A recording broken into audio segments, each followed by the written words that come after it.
It has been argued that the President and Honorable Odinga, both well-meaning, intended to ease the seething tension and restore peace, unity, and tranquility in the country. To realize this objective and as an understanding of the handshake, the two agreed to pursue a 9-point agenda styled the Building Bridges Initiative, or BBI. A series of events followed, and I traced these events to mark out the role of the President in the process.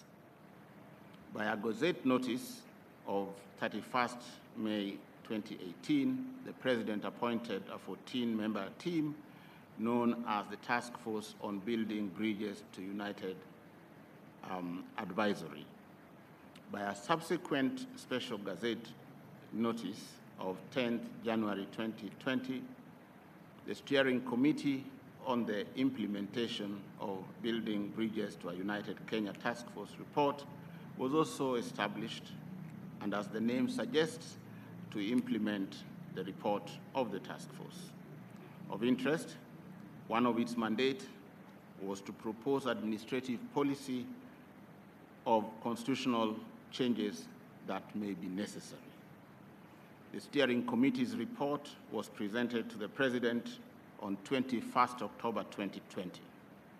It was subsequently launched on 26th October 2020 at Bomas of Kenya in an event presided over by the President. A third entity, the Building Bridges National Secretariat, whose origin is not clear to me, since I have not been able to trace on record any appointment letter or a gazette notice, appears on the scene. So, co-chaired by Honorable Dennis Waweru, a former member of Parliament for Dagoretti South constituency, and Honorable Junet Mohammed, a sitting member of the National Assembly representing the people of Suna East. On 25th November 2020, at the Kenyatta International Conference Center, the President launched the draft bill and rolled out the collection of signatures to support the initiative. A popular initiative for amendment of the Constitution according to Article 257 is commenced by the promoters getting at least 1 million registered voters to support it. It is the promoters who must formulate the draft bill.